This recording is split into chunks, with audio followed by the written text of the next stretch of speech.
Our next speaker comes from beautiful Slovenia. Professor Matija Damjan from the University of Ljubljana is going to speak about the protection of privacy of IP addresses in Slovenia. Thank you, dear colleagues. I'm very glad to be here, to be able to speak to you about this topic, which is, compared to some others, a very narrow topic of IP law, namely the protection of, not IP law, of privacy law, the protection of IP address, mostly from the perspective of EU law and Slovenian law as well. There have been some developments in this regard. Now, IP address in itself, it's a very technical piece of information. It's just a numerical identifier which is assigned to every device connected to the internet. So in the current IP version 6, this is the IP address consists of 128 bits in this hexadecimal form. So the second indent is the current version of the latest version of IP addresses. And the function of such a piece of data is that it defines the location of any device in the network, which allows the devices to recognize each other and to communicate with each other using the Internet protocol. That's what the IP stands for. There are basically two kinds of IP addresses: static ones, which are permanently allocated to a specific device connected to the Internet, and the dynamic ones, which are assigned to a device on a temporary basis. So each time the device connects to the internet, it will get a new IP address. These ones are clearly harder to trace. They can be only traced to the internet service provider through which the user of the device is connected to the internet. Now, it's an unusual piece of private information because at the first instance it doesn't appear to be private at all. First of all, it's visible to any other device connected to the internet, so it's not hidden, it's not private in this respect, and in itself it does not contain any personal data, any information relating to any individual. The only thing that it does show is the general geolocation of the device, not of the user actually, but the location of the internet-connected device. But the exact address of the user will usually only be known to the ISP, so the internet service provider. So the geolocation is a very general one. This part of the city is what we can get from the IP address itself. However, it can be used to reveal much more than that about any internet user, because first of all, the ISP can keep logs of website visited by specific IP addresses. The employer can keep the logs of the website visited by their employees, and in this regard, the IP address is crucial. On the other hand, website owners may record and will typically record the IP addresses of the visitors to their website. And crucially, law enforcement is able to obtain this information wherever it is recorded. And through this collection of information of IP addresses, we can draw quite a precise picture of a specific user's interests and the use of the internet. So we can build user profiles reflecting their preferences and interests and so on. And tracking their specific activity, of course. So this is the reason why IP addresses are potentially a vulnerable piece of information as far as privacy is concerned. So if we're an internet user and we want to protect the privacy of our IP address, we have technological measures. We can use a virtual private network which will transmit our internet traffic through encrypted tunnels, or we can use an anonymous browser such as Tor, which will route the traffic through several IP addresses. layers, as in onion. But what we're interested in is legal protection of IP address, of its privacy. And here we have two basic bases on which we can rely. One is the protection of personal data, the information privacy, and the other is communication privacy, which are two bases in our constitutional documents on which individuals can rely. So let's look first at the IP address as personal data. The legal basis for this exists in all basic documents. The European Convention of Human Rights doesn't have a specific provision on the protection of personal data, but will protect that under the general provision on the protection of private and family life. Slovenian constitution, for example, has a special provision on the protection of personal data, but in theory this is also considered just one aspect of the general privacy right. In the European Union law, on the other hand, these are usually considered as two separate aspects, or more separate rights, the protection of privacy of one's private and family life, and the other one is the protection of personal data. But the basis to protect personal data exists in all three basic documents. Now, the definition of personal data is now contained in, at least in the EU and its countries, in the GDPR, General Data Protection Regulation, and it defines personal data as any information relating to an identified or identifiable natural person. And that word is crucial, identifiable. That is the person that can be identified directly or indirectly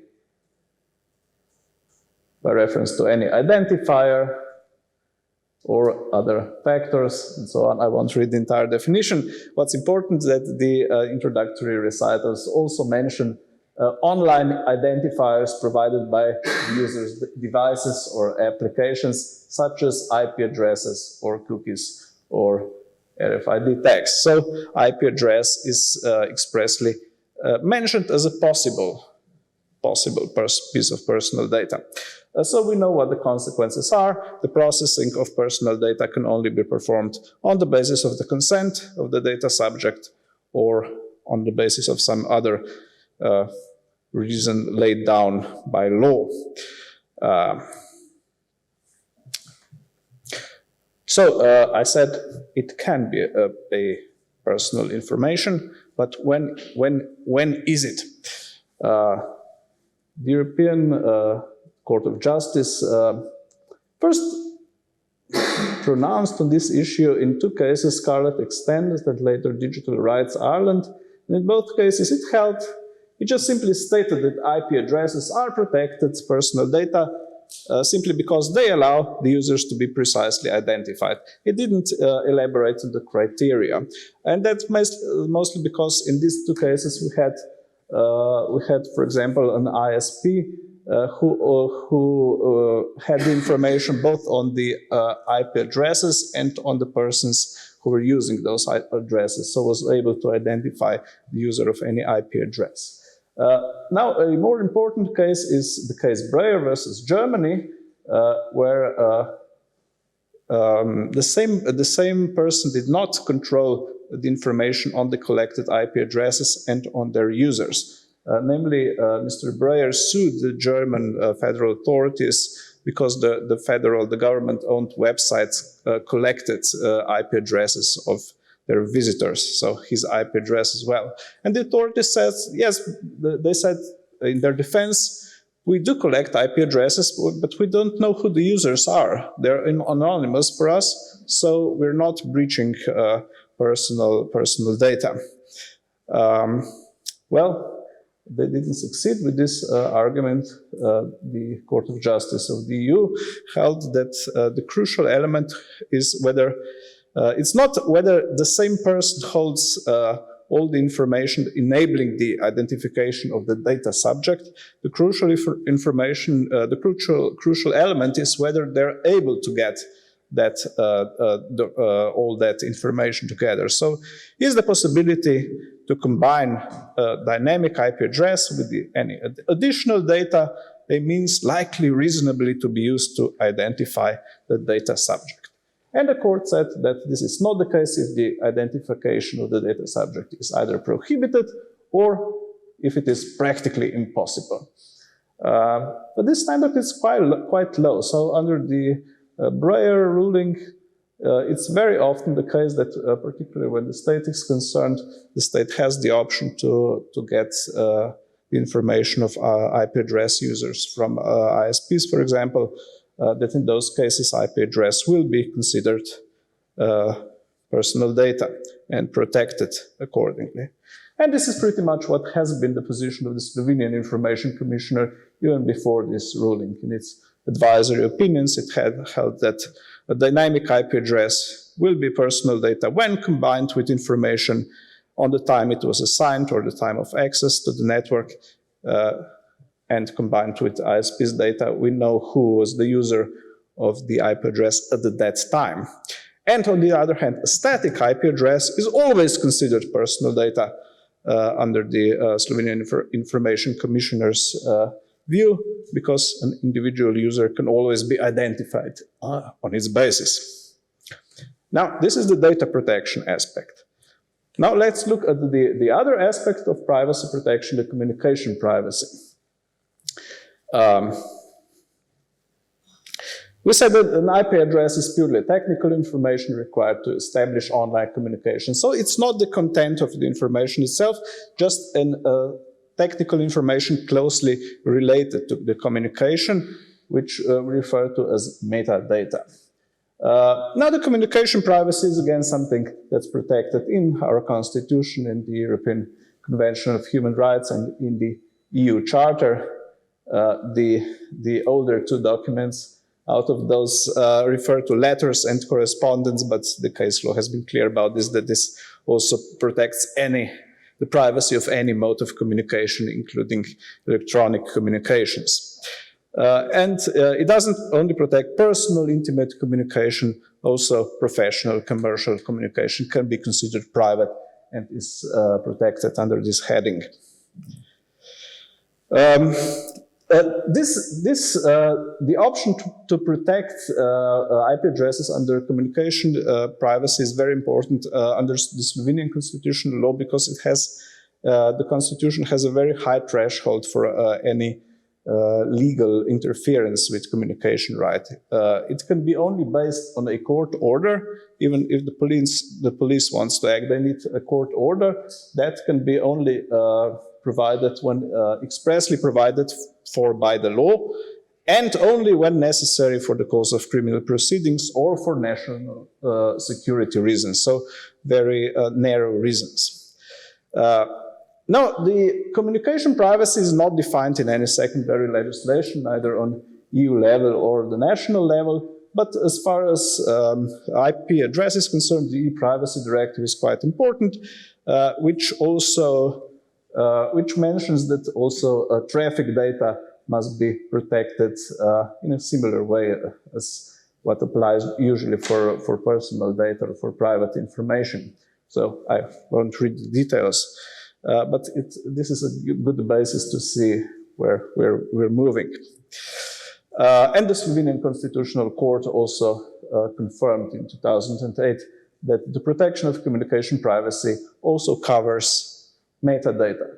It didn't speak about IP addresses at that time, but the argumentation, the reasoning can clearly be expanded to IP addresses as well. So the question is not whether an IP address can be considered under communication privacy. The question is what constitutes a waiver of IP address privacy. Namely, the regular courts in Slovenia have held in several cases that an IP address will not enjoy protection under communication privacy if its user has somehow disclosed the information voluntarily and so made it not private anymore.